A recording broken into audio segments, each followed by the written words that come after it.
Menghindari pembajakan merek, Dinas Koperasi dan Usaha Kecil dan Menengah UKM Kota Denpasar telah mengusulkan 60 UMKM kepada pemerintah pusat untuk mendapatkan hak atas kekayaan intelektual Haki.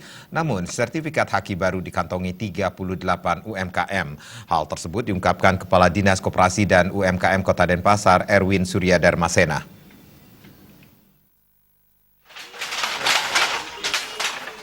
Kadis Koperasi dan UKM Kota Denpasar, Erwin Suryadarmasena mengatakan, di Denpasar terdapat 30.840 UMKM dan 75% yang merupakan usaha mikro. Namun jumlah UMKM yang mendaftarkan hasil karyanya masih jauh dari harapan. 60 UMKM telah didaftarkan, yang terdiri atas puluhan merek dan 11 desain. Pihaknya mengaku sudah mengupayakan UMKM mendapatkan hak cipta, namun baru 38 UMKM mengantongi sertifikat Haki, sementara 22 UMKM lainnya belum ada kabar. Menurut Erwin, Haki terhadap hasil karya pelaku UMKM di Kota Denpasar dapat memberikan pelindungan dan kepastian hukum bagi produk yang dihasilkan. Di era teknologi yang canggih sekarang ini, banyak terjadi pembajakan produk yang merugikan pelaku UMKM. Oleh karena itu, produk UMKM yang dihasilkan perlu mendapatkan pelindungan berupa sertifikat Haki. Dengan demikian, pelaku UMKM bisa tenang berinovasi lewat produk yang dihasilkan. Mereka memang belum begitu aware atau belum merasakan bagaimana dampak daripada kalau kita sudah punya Haki tersebut. Namun demikian,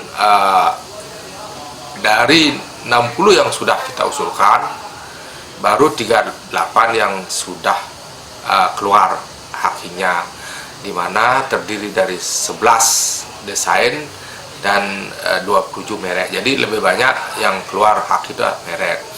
Kami mengharapkan pada kesempatan ini kepada pelaku UKM kita untuk mendaftarkan, karena hak ini sangat penting bagi yang bersangkutan agar hasil karya ciptanya itu tidak diciplak atau ditiru orang lain. Terusnya hak merek dan hak desain itu penting sekali.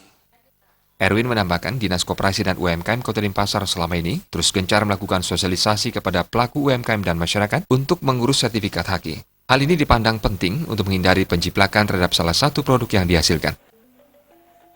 Angga Ratana, Bali TV.